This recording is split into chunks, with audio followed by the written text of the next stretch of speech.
प्यारे परमेश्वर, इस अच्छे से समय के लिए आपको धन्यवाद देते हैं। आज के इस बाइबल वचन समय को भी आप आशीषदायक बना के दीजिए। इन वचनों को हम ढूंढ कर पढ़ने के लिए हमें मदद कीजिए।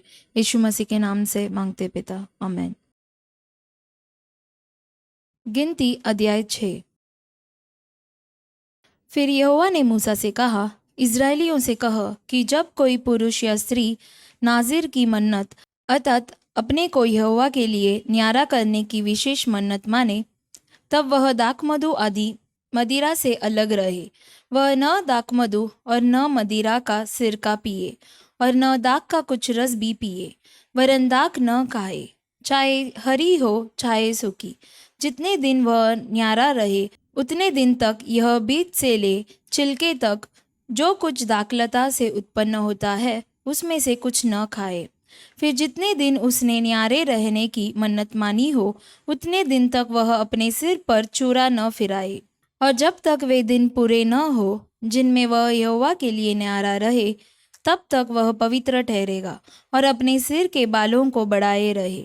जितने दिन वह यहोवा के लिए न्यारा रहे उतने दिन तक किसी लोथ के पास न जाए, चाहे उसका पिता या माता या भाई या बहन भी मरे तो भी वह उनके कारण अशुद्ध न हो, क्योंकि अपने परमेश्वर के लिए न्यारे रहने का चिन्ह उसके सिर पर होगा।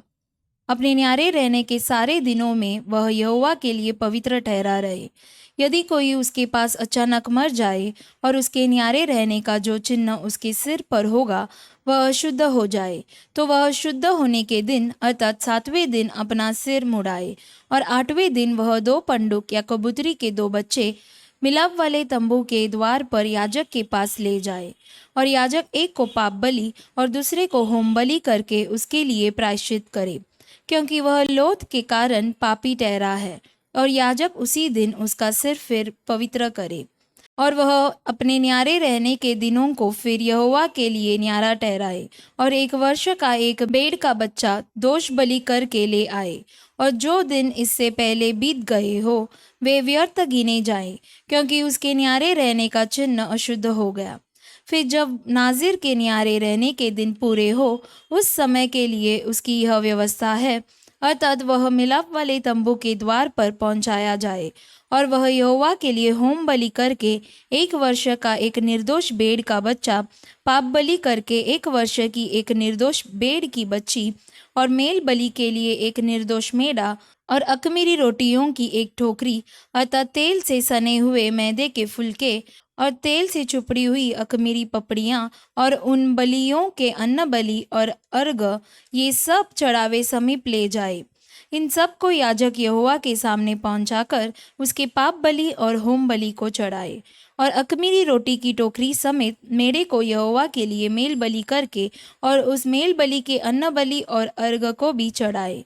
तब नाजिर अपने न्यारे रहने के चिन्ह वाले सिर को मिलाप वाले तंबू के द्वार पर मुंडा कर अपने बालों को उस आग पर डाल दे जो मेल बलि के नीचे होगी। फिर जब नाजिर अपने न्यारे रहने के चिन्ह वाले सिर को मुंडा चुके, तब याजक मेढ़े का पकाया हुआ कंदा और टोकरी में से एक अख़मीरी रोटी और एक अख़मीरी पपड़ी लेकर नाजिर के हाथों पर धर दे, और याजक इनको हिलाने की भेंट करके यहोवा के सामने हिलाए। हिलाई हुई छाती और उठाई हुई जांघ समेत ये भी याजक के लिए पवित्र ठहरे। इसके बाद वह नाजिर दाखमधु पी सकेगा। नाजिर की मन्नत की और जो चढ़ावा उसको अपने न्यारे होने के कारण यहोवा के लिए चढ़ाना होगा, उसकी भी यही व्यवस्था है। जो चढ़ावा वह अपनी पूंजी के अनुसार चढ़ा सके, उससे अधिक जैसी मन्नत उसने मानी हो वैसे ही अपने न्यारे रहने की व्यवस्था के अनुसार उसे करना होगा। फिर यहोवा ने मूसा से कहा, आरून और उसके पुत्रों से कह कि तुम इस्राएलियों को इन वचनों से आशीर्वाद दिया करना। यहोवा तुझे आशीष दे और तेरी रक्षा करे। यहोवा तुझ पर अपने मुख का प्रकाश चमकाए और तुझ पर अनुग्रह करे। यहोवा अपना मुख तेरी ओर करे और तुझे शांति दे। इस रीति वे मेरे नाम को इस्राएलियों पर रखे और मैं तुम्हें आशीष दिया करूँगा। आमीन। यूहन्ना अध्याय 9। जाते हुए उसने एक मनुष्य को देखा जो जन्म से अंधा था। उसके चेलों ने उससे पूछा, हे रब्बी, किसने पाप किया था कि यह अंधा जन्मा, इस मनुष्य ने या इसके माता पिता ने? यीशु ने उत्तर दिया, न तो इसने पाप किया था न इसके माता पिता ने, परंतु यह इसलिए हुआ कि परमेश्वर के काम उसमें प्रकट हो। जिसने मुझे भेजा है, हमें उसके काम दिन ही दिन में करना अवश्य है। वह रात आने वाली है जिसमें कोई काम नहीं कर सकता। जब तक मैं जगत में हूँ तब तक जगत की ज्योति हूँ। यह कहकर उसने भूमि पर थूका और उस थूक से मिट्टी सानी, और वह मिट्टी उसे अंधे की आंखों पर लगाकर उससे कहा, जा शीलो के कुंड में धो ले। शीलो का अर्थ भेजा हुआ है। उसने जाकर धोया और देखता हुआ लौट आया। तब पड़ोसी और जिन्होंने पहले उसे भीख मांगते देखा था कहने लगे, क्या यह वही नहीं जो बेटा भीख मांगा करता था? कुछ लोगों ने कहा, यह वही है। दूसरों ने कहा, नहीं, परंतु उसके समान है। उसने कहा, मैं वही हूँ। तब वे उससे पूछने लगे, तेरी आंखें कैसे खुल गई? उसने उत्तर दिया, यीशु नामक एक व्यक्ति ने मिट्टी सानी और मेरी आंखों पर लगाकर मुझसे कहा, शीलो में जाकर धो ले। अतः मैं गया और धोया और देखने लगा। उन्होंने उससे पूछा, वह कहाँ है? उसने कहा, मैं नहीं जानता। लोग उसे, जो पहले अंधा था, फरीसियों के पास ले गए। जिस दिन यीशु ने मिट्टी सान कर उसकी आंखें खोली थी, वह सब्त का दिन था। फिर फरीसियों ने भी उससे पूछा कि उसकी आंखें किस रीति से खुल गईं। उसने उनसे कहा, उसने मेरी आंखों पर मिट्टी लगाई, फिर मैंने धो लिया और अब देखता हूँ। इस पर कुछ फरीसी कहने लगे, यह मनुष्य परमेश्वर की ओर से नहीं, क्योंकि वह सब्त का दिन नहीं मानता। दूसरों ने कहा, पापी मनुष्य ऐसे चिन्ह कैसे दिखा सकता है? अतः उनमें फूट पड़ गई। उन्होंने उस अंधे से फिर कहा, उसने तेरी आंखें खोली है, तू उसके विषय में क्या कहता है? उसने कहा, वह भविष्यद्वक्ता है। परंतु यहूदियों को विश्वास न हुआ कि वह अंधा था और अब देखता है। जब तक उन्होंने उसके, जिसकी आंखें खुल गई थी, माता पिता को बुलाकर उनसे न पूछा, क्या यह तुम्हारा पुत्र है जिसे तुम कहते हो कि अंधा जन्मा था? फिर अब वह कैसे देखता है? उसके माता पिता ने उत्तर दिया, हम तो जानते हैं कि वह हमारा पुत्र है और अंधा जन्मा था, परंतु हम यह नहीं जानते हैं कि अब कैसे देखता है, और न यह जानते हैं कि किसने उसकी आंखें खोली। वह सयाना है, उसी से पूछ लो, वह अपने विषय में आप कह देगा।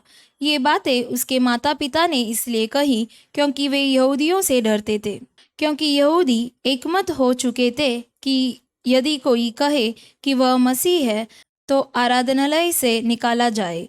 इसी कारण उसके माता पिता ने कहा, वह सयाना है, उसी से पूछ लो। तब उन्होंने उस मनुष्य को, जो अंधा था, दूसरी बार बुलाकर उससे कहा, परमेश्वर की स्तुति कर, हम तो जानते हैं कि वह मनुष्य पापी है।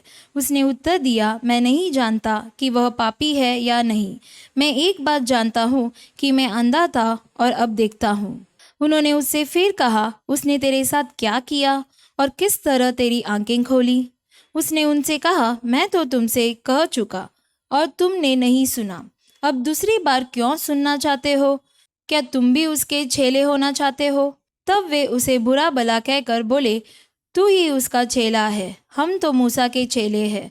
हम जानते हैं कि परमेश्वर ने मूसा से बातें की, परंतु इस मनुष्य को नहीं जानते कि कहाँ का है। उसने उनको उत्तर दिया, यह तो आश्चर्य की बात है कि तुम नहीं जानते कि वह कहाँ का है, तो भी उसने मेरी आंखें खोल दी।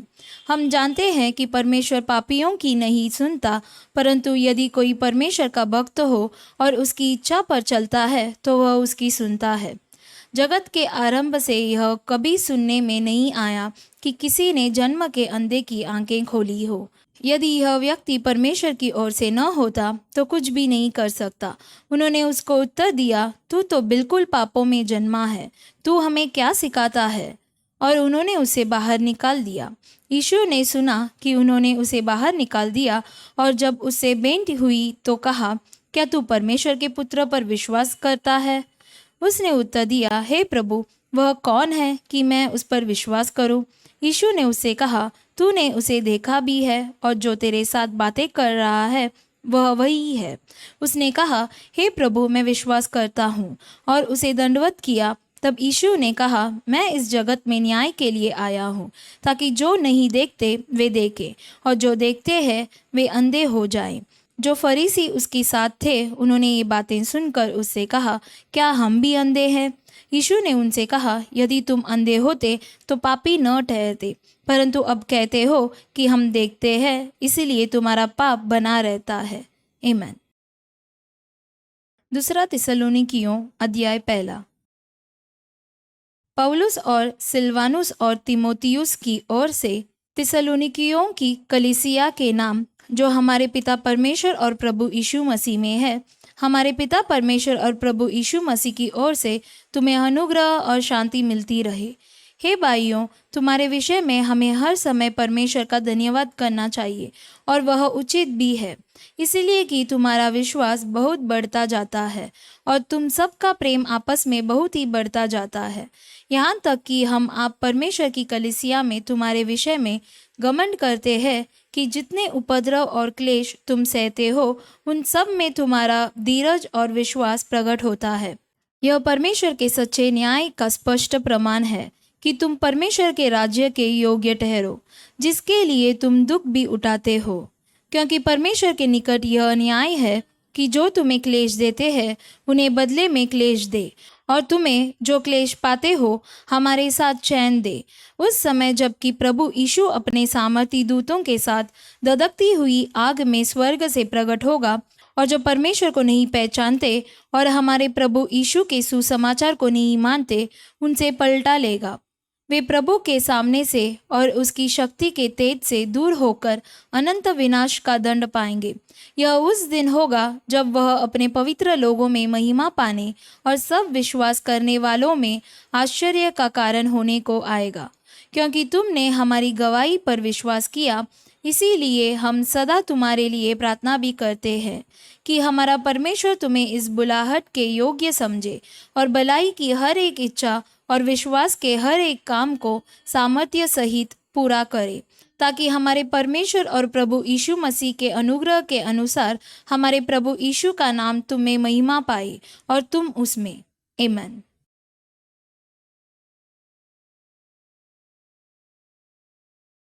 प्यारे परमेश्वर, इस अच्छे से समय के लिए आपको धन्यवाद देते हैं। आज के इस बाइबल वचन समय को भी अपने आशीषदायक बना के दिया, इसलिए धन्यवाद करते हैं। जिसे हम पढ़े थे, जो कोई उसकी इच्छा के अनुसार चलता है वह उसकी सुनता है, उसी प्रकार परमेश्वर हम भी आपकी इच्छा के अनुसार चलने के लिए आप हमें मदद कीजिए। यीशु मसीह के नाम से मांगते पिता, आमीन। God bless you.